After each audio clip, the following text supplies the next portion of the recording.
bersama guru yang hebat, penuh cinta dan bersahabat, mendidik dengan tulus, gunakan 7 jurus.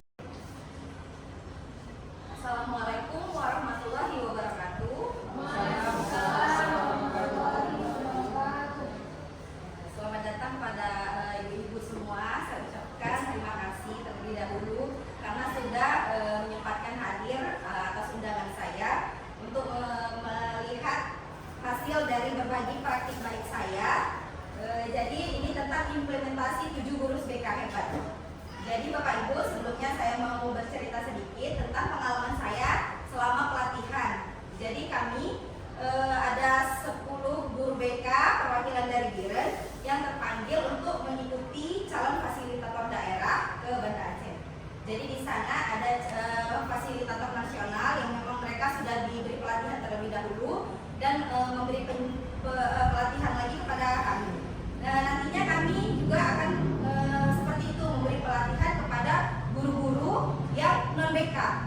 Jadi tujuannya untuk itu, Bapak Ibu. Jadi tujuan tentang 7 jurus guru BK ini agar bukan hanya guru BK saja yang memahami, tetapi juga guru-guru non BK, guru mata pelajaran, guru kelas, dan juga guru wali agar dapat memahami dan dapat menyelesaikan juga sendiri masalah yang dihadapi oleh anak-anak. Jadi ini ya Bapak Ibu, 7 jurus guru BK hebat. Program 7 jurus guru BK hebat diluncurkan oleh Kementerian Pendidikan, Kebudayaan, Riset dan Teknologi atau Kemdikdasmer atau Ditjen GTK untuk memperkuat layanan BK di sekolah. Tidak hanya guru BK, tetapi juga guru kelas dan guru mata pelajaran. Dan di 7 gurus BK ini yang pertama itu adalah kenali potensi, yang kedua kelola emosi, ketiga tumbuhkan resiliensi, yang keempat jaga konsistensi, yang kelima jalin koneksi, keenam bangun kolaborasi, dan yang ketujuh menata situasi. Jadi Bapak Ibu, di sini saya akan menjelaskan sedikit tentang 7 jurus guru BK hebat ini.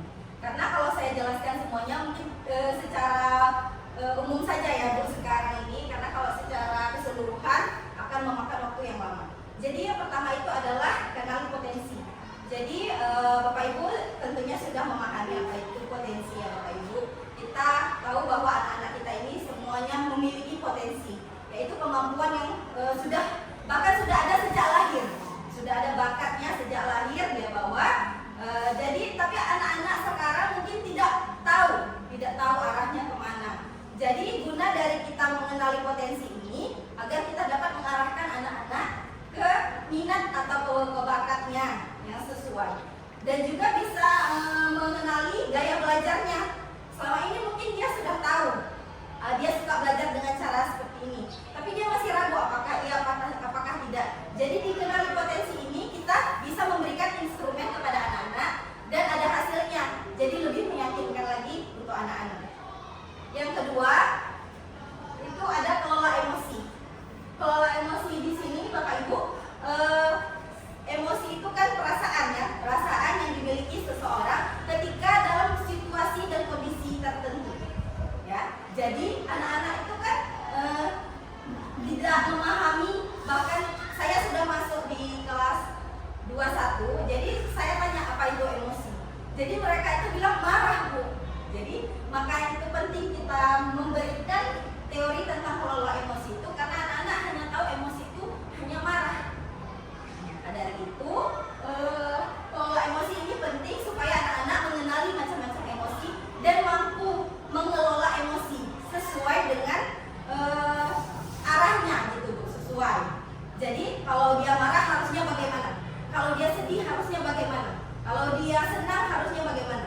Bahkan senang pun tidak boleh yang terlalu berlebih ya kan ibu-ibu. Makanya itu kita perlu mengelola emosi. Yang ketiga, tumbuhkan resiliensi. Ditumbuhkan resiliensi ini itu adalah daya lenting. Jadi daya lenting itu ibu-ibu bagaimana seorang anak itu mengalami suatu masalah dan dia mampu untuk bangkit kembali. Ya,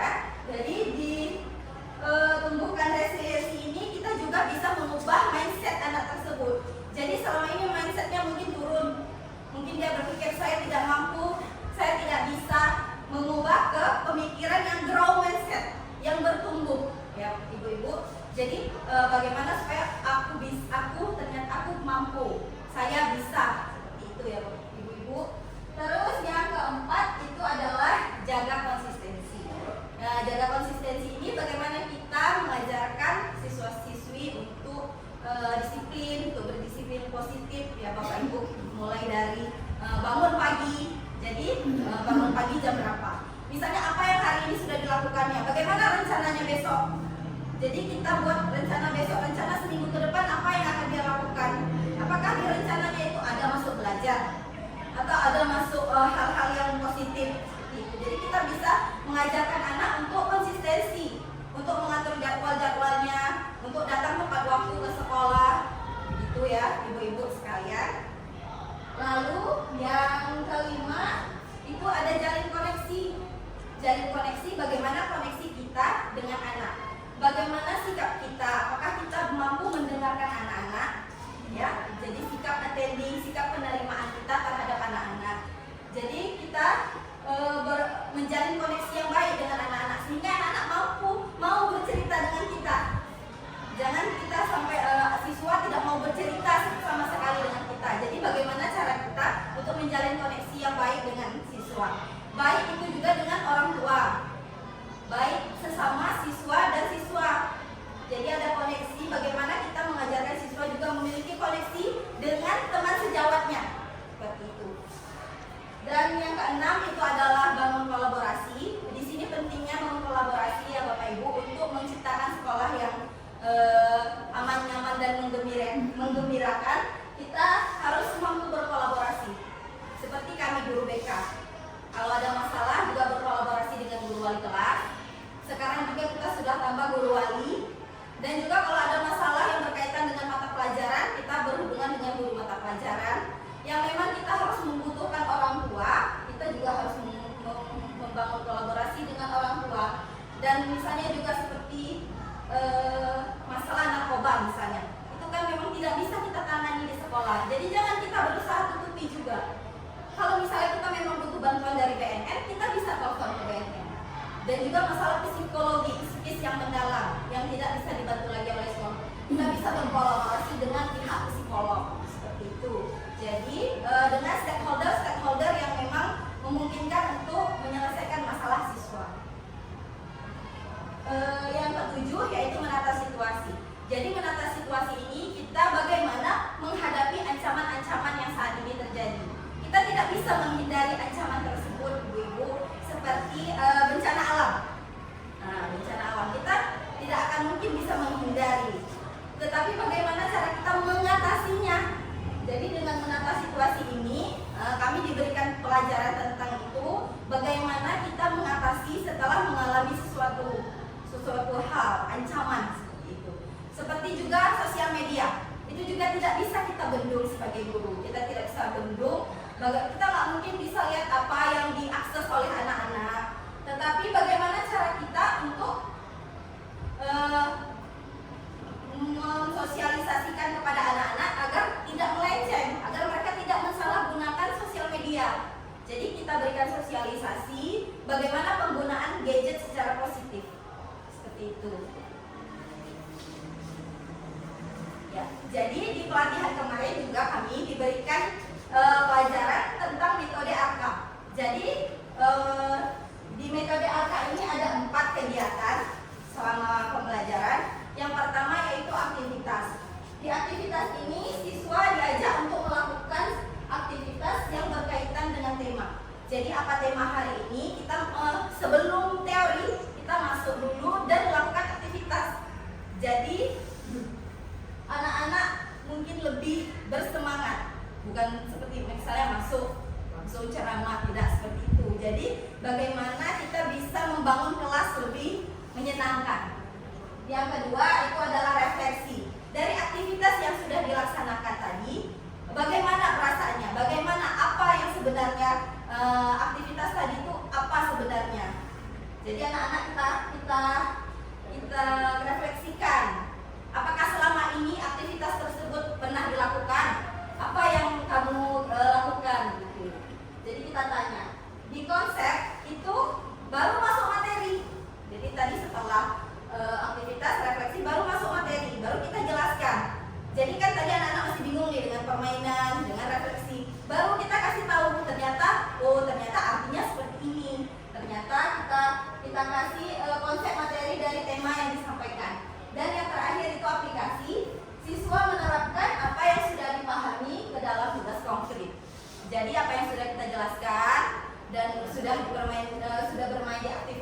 tadi, dan terakhir di aplikasi. Kita menyuruh siswa untuk mengaplikasikan secara langsung. Dan ini tugas kami dari pelatihan tersebut, yaitu untuk mengimplementasikan pilih 2 jurus untuk di sekolah. Dan yang pertama saya memilih jurus kenali potensi. Di sini alasan saya memilih jurus kenali potensi dalam implementasian ini karena dari hasil observasi siswa di kelas 21 banyak yang belum memahami akan potensi diri mereka, terutama mengenai gaya belajar. Sehingga masih banyak mereka yang bingung dalam menentukan strategi belajar. Harapan saya, setelah mereka melakukan tes gaya belajar ini, mereka jadi mengetahui strategi belajar yang tepat sesuai dengan gaya belajar mereka.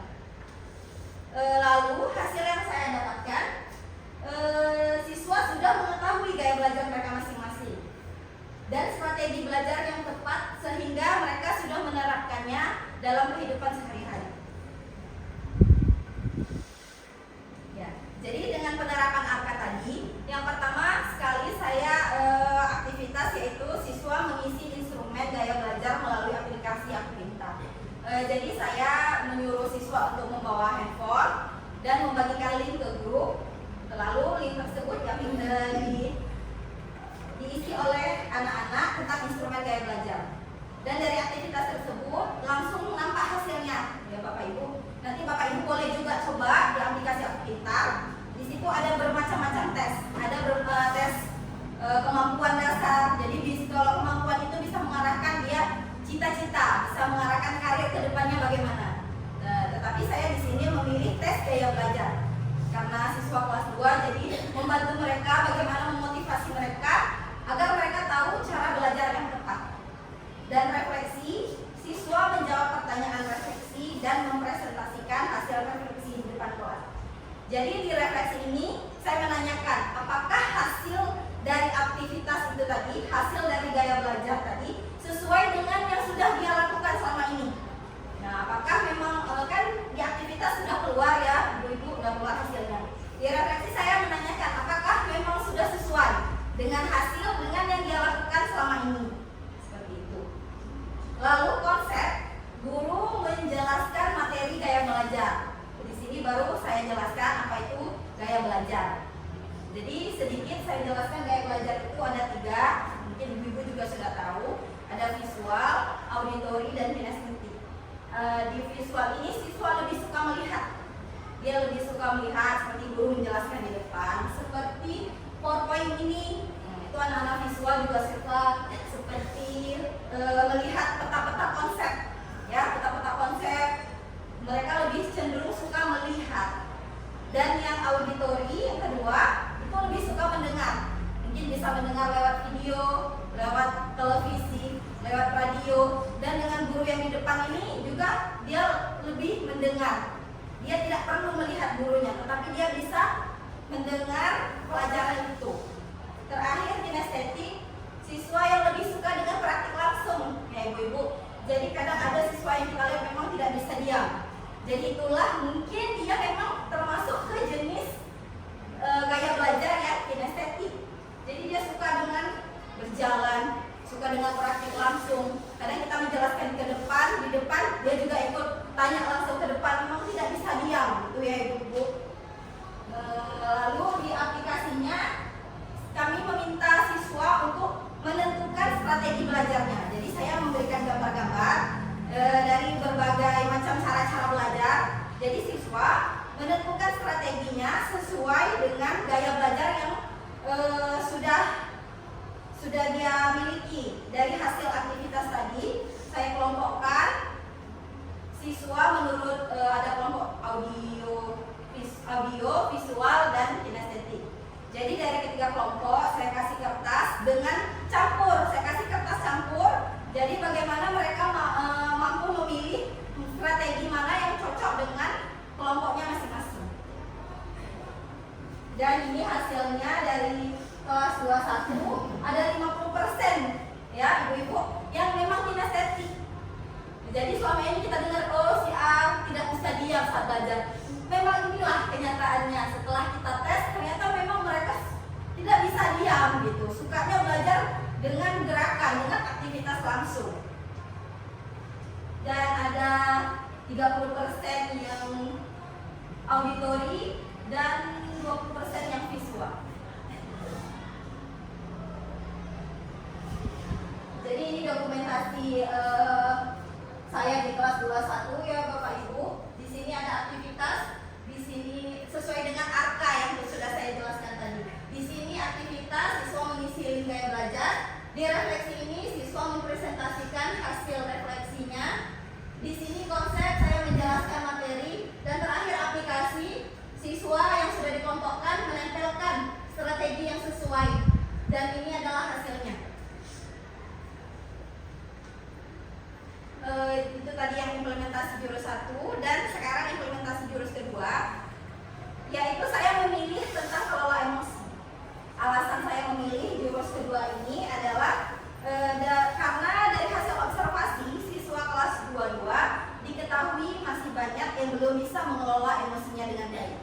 Bahkan beberapa siswa tidak mengetahui macam-macam emosi, dan terkadang mereka tidak mengenali dan tidak dapat mengekspresikan emosi yang dia rasakan.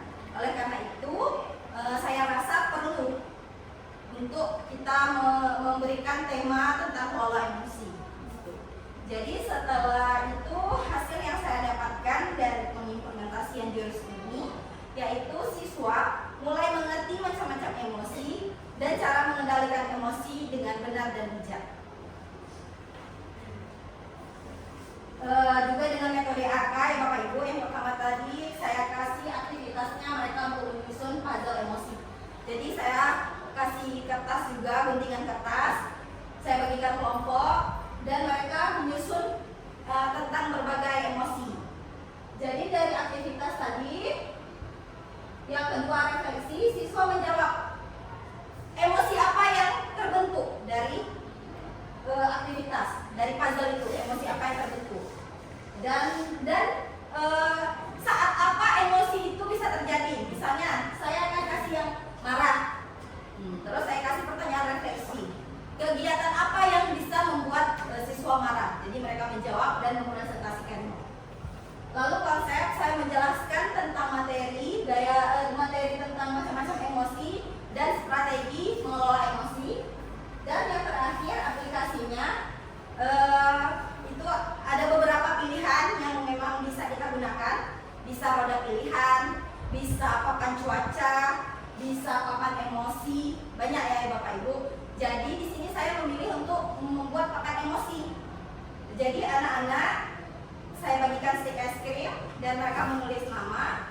Lalu saya menempelkan karton di depan juga dengan emotikon. Ada senang, ada sedih, ada cinta, ada marah, ada takut.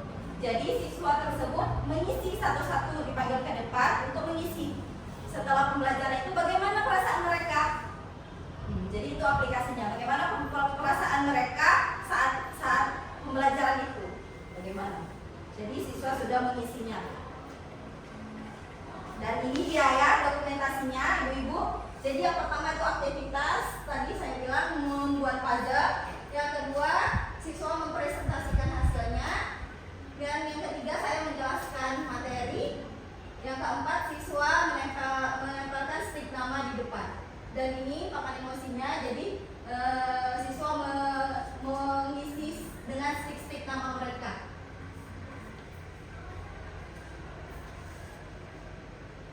Baiklah.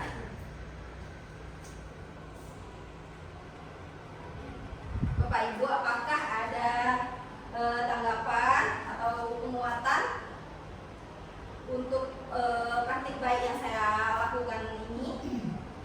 Apakah ada pertanyaan? Ya, Bu Irhamiati. Baik, assalamualaikum warahmatullahi wabarakatuh. Waalaikumsalam. Ini yang ingin saya tanyakan, Bu. Di sini kan tadi sudah dibahas tentang instrumen gaya belajar. Iya, instrumen gaya belajar. Nah, tadi kan dijelaskan kalau misalkan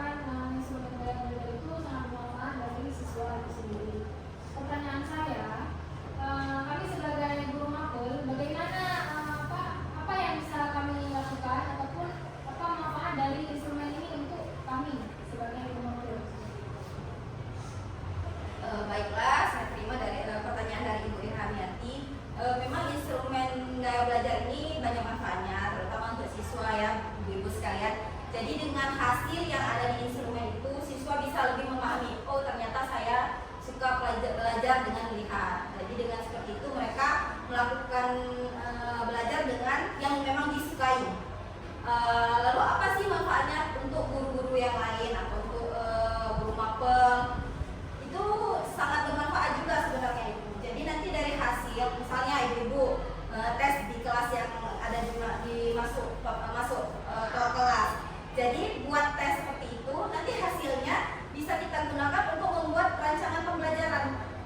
Jadi buat RPP misalnya, kita bisa sesuaikan pembelajarannya. Untuk yang audio bagaimana? Oh berarti saya bisa memasukkan video-video.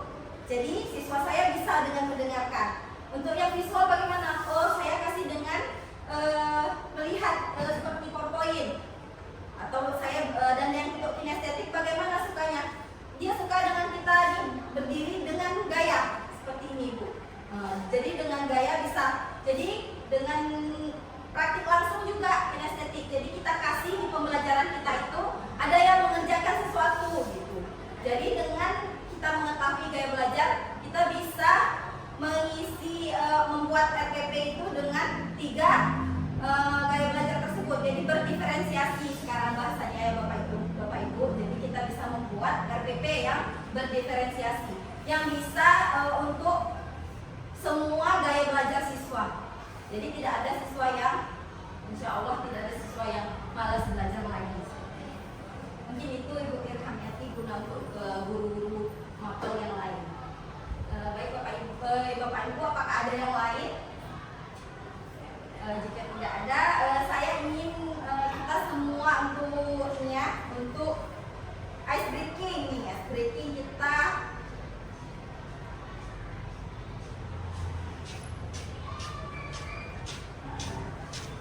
Kita melakukan gerakan 7 jurus BK hebat. Saya minta ibu-ibu semua berdiri. Sama-sama ya Ibu. Ya, insya Allah gerakannya tidak terlalu sulit. Kita ikuti bersama ya Ibu.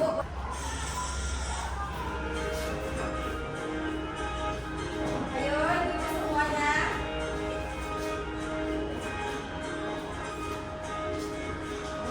Berdiri dan kuat,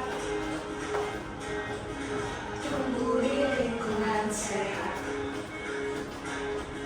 bersama guru yang hebat, penuh cinta dan bersahabat, mendidik dengan tulus,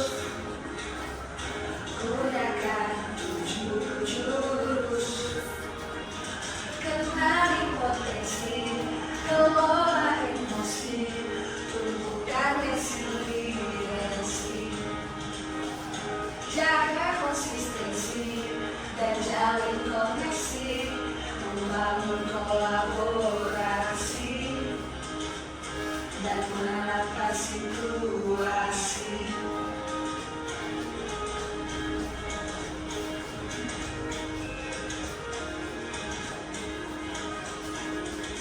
Sekolah aman dan nyaman dan juga menggembirakan, tempat bertumbuh harapan, bersama ayo kita wujudkan, mendidik dengan tulus, gunakan 7 jurus, kenali potensi, kelola emosi, tumbuhkan resiliensi, jaga konsistensi dan jalin koneksi, membangun kolaborasi dan mengatasi situasi. Jurus BK hebat, bersama murid melangkah cepat. 7 jurus BK hebat, 7 jurus agar rutinkan. Oke, terima kasih Bu.